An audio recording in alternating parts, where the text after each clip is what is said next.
너 워터 슬라이드가 얼마나 위험한 줄 알아? 여기 정말 안타깝고 끔찍한 사고가 일어났던 곳이야. 미국 캔자스주에 있는 세계 최고 높이의 워터 슬라이드 들어봤어? 페어리트크라는 워터 슬라이드야. 이 놀이기구는 약 51.2m야. 나이아가라 폭포나 자유의 여신상보다 더 높아. 세계에서 가장 높은 워터 슬라이드로 기네스북에도 등재되어 있어. 고무보트를 타고 미끄럼틀을 내려오는 방식인데 최대 시속 72km로 내려와. 그러나 이 놀이기구는 어딘가 불안했어. 놀이기구에서 크고 작은 사고들이 많이 있었어. 사람들이 다치고 뼈가 부러졌어. 그런데 결국 일어나선 안 되는 일이 발생했어. 10살 남자아이가 이 놀이기구를 타다가 그만 사망했어. 그것도 목이 잘린 채 말이야. 너무 안타깝고 끔찍한 사건이야. 도대체 어쩌다 이런 사고가 난 걸까? 당시 사고 원인에 대해 워터파크 측은 대답을 하지 않았었꿀. 워터파크의 대변인이 말하길 우리도 무슨 일이 있었던 건지 정말로 알지 못한다.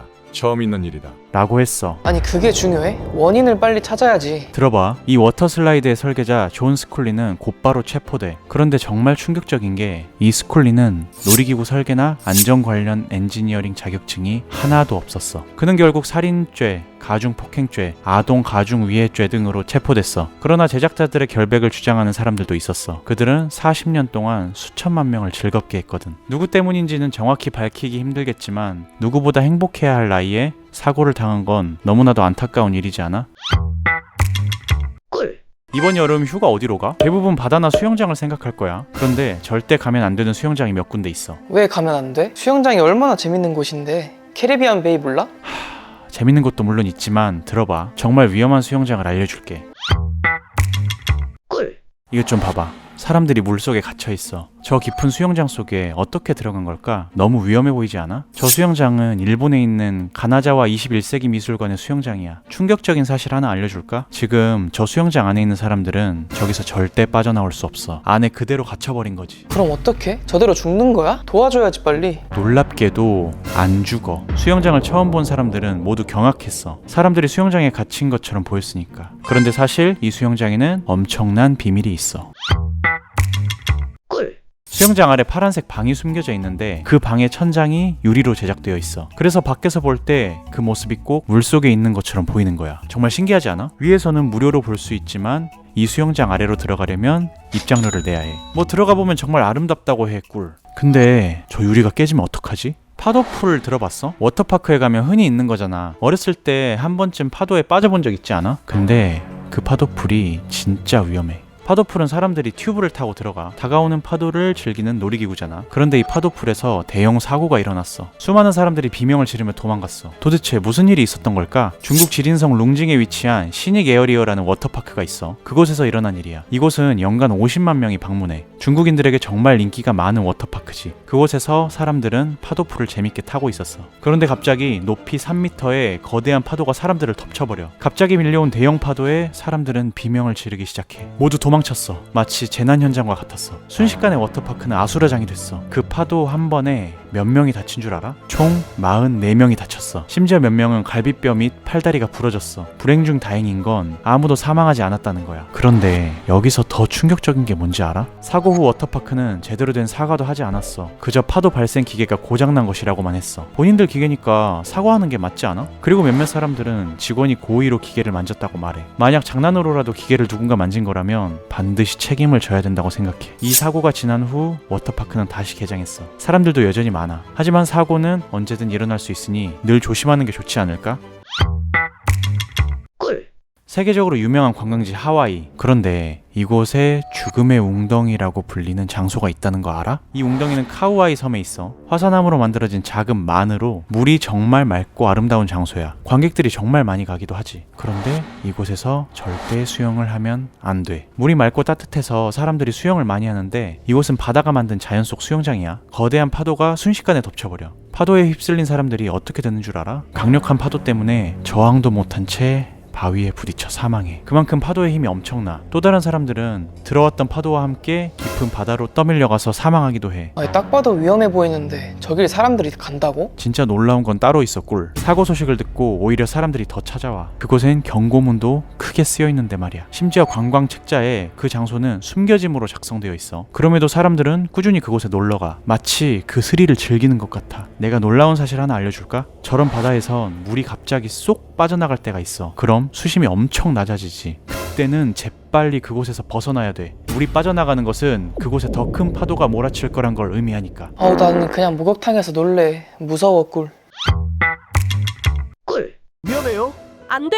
뭐야, 안 떨어지네? 이곳은 고소공포증이 있는 사람들은 절대 못 가는 수영장이야. 이 수영장 어디 있는 줄 알아? 수영장이 하늘에 있어. 이거 보여? 그 하늘에 있는 수영장에서 찍은 영상이야. 너무 무섭지 않아? 수영장이 하늘에 떠 있어. 뭐야, 저거 물 무게 때문에 깨지면 어쩌려고. 너무 무서운데? 보기만 해도 아찔하지? 미국의 마켓 스퀘어 타워에 있는 스카이풀이라는 수영장이야. 놀랍게도 이 수영장의 위치는 40층에 있어. 더 놀라운 건 수영장의 일부가 옥상 밖으로 이렇게 튀어나와 있어. 아니, 심지어 그 바닥이 투명하게 되어 있어서 150m 아래 도시가 훤히 보여. 내가 땀이 다 난다. 야, 아우, 수육되겠는데? 꿀. 근데 이 바닥은 과연 안전할까? 다행히 이 바닥은 20cm 두께의 특수 아크릴 수지로 만들어졌어. 비행기 유리창에 사용되는 거랑 같은 거래. 이 타워 측은 웹사이트를 통해 공중에 뜬 듯한 독특한 경험. 하늘과 별 사이에서 수영하세요. 라고 낭만적인 글을 남겼어. 넌 어떻게 생각해? 난 저기 가기도 전에 이미 손이 벌벌 떨릴 것 같은데? 근데 다행히 우리 저기 못 가. 왜? 저기 아파트 최고 월세가 2,100만 원이 넘는데 꿀. 지금 보고 있는 이 수영장은 바다처럼 수중 지형도 있어. 수중 동굴과 투명 터널도 있고, 그리고 이 수영장은 기네스북에 세계에서 가장 깊은 수영장으로 등재되어 있어. 그 깊이가 얼마인지 알아? 지하 14층 깊이인 42m야. 42m? 아우, 난 절대 못 들어가. 발 안 닿으면 못 가, 난. 들어봐. 이탈리아 베네치아 근처에 Y40 딥조이라는 수영장이야. 수심이 10m인 지점부터 40m 지점까지 존재해. 4개의 수중 터널이 있는데 40m에 달하는 수영장이 수직으로 되어 있어. 밑으로 내려갈수록 동굴로 들어가는 느낌을 줘. 진짜 너무 무섭지 않아? 이렇게 깊은 수심 덕에 스쿠버 다이빙이나 이너 체험 같은 일반 수영장에선 하기 어려운 체험들이 가능해. 그래서 다이버들이 연습을 하러 자주 온대. 너무 깊은 곳은 일반인들에게 위험해. 그래서 전문가들만 들어갈 수 있어. 그리고 더 놀라운 건 이 수영장을 들어가기 전에 사고에 대한 책임은 본인에게 있다는 서명을 해야 해. 위험을 감수하고 이 수영장에 들어가야 하는 거지.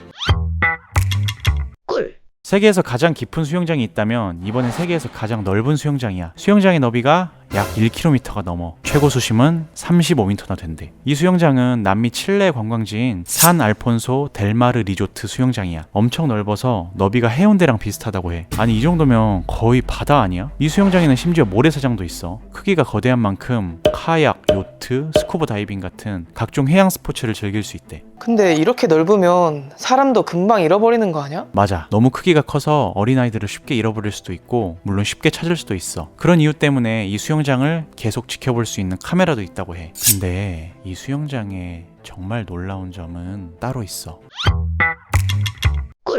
바로 제작 비용이야. 5년의 건설 기간 동안 들인 공사비가 얼만 줄 알아? 약 1조 원이래. 어마어마하지 않아? 또 매년 물 유지 관리비만 약 25억이 든대. 바닷물을 끌어와 정수시켜서 사용해. 최고 수준의 수질 관리를 하고 있대. 가보면 정말 아름다운 야경과 함께 수영을 즐길 수 있대. 해외여행 계획 중이라면 이곳 한 번쯤 가볼만 하겠는데? 바닷속 문명 아틀란티스를 모티브로 만들어진 두바이의 아틀란티스 호텔이야. 이 안에 세계 최대 규모 워터파크인 아쿠아벤처가 있어. 사람들이 정말 많이 가는 워터파크야. 다양한 놀이기구들이 있어. 그 중에 리버 가이드라는 놀이기구가 있는데 튜브를 타고 강을 내려오는 놀이기구야. 캐리비안 베이에도 비슷한 게 있잖아. 근데 우리나라에서 탈 리버 가이드는 좀 짧은 느낌이 있어. 이곳은 계속 타도 끝나지 않을 만큼 길이가 길어. 중간중간 급류도 있어서 긴장감도 막 넘쳐. 하지만 이곳에서 가장 위험하고 무서운 건 따로 있어. 바로 The Leap of Faith. 라는 워터 슬라이드야. 높이는 약 25m에 길이는 60m를 가지고 있어. 놀라운 점은 이 슬라이드 각도가 거의 직각 같은 느낌을 준대. 마치 절벽에서 떨어지는 것처럼. 그치만 이게 다가 아니야. 정말 충격적인 건 이 슬라이드를 타고 내려오면 무섭게 생긴 상어가 들어가 있는 수족관 터널을 지나가. 슬라이드를 타면서 상어들을 볼 수 있다는 거지. 꿀. 이런 식으로 말이야. 꿀. 어우, 잡아먹히면 안 되는데. 아니, 상어라고? 수영장에 상어가 있어? 상어들이 밥 주는 줄 알고 터널 깨버리면 어떡해? 너 애니야? 수족관과 연결되어 있어. 안전해. 심지어 이 슬라이드는 아쿠아벤처에 오면 무조건 타야 하는 놀이기구래. 그래서 사람들이 줄을 엄청 선다고 해. 아니 근데 이 수영장은 그럼 왜 위험한 거야? 완전 관광지네. 너무 재밌어서 또 가고 싶을지도 몰라서 위험해. 올 여름 휴가 안전에 유의해서 좋은 곳으로 잘 다녀오세요 꿀. 근데 너 누구한테 얘기하냐?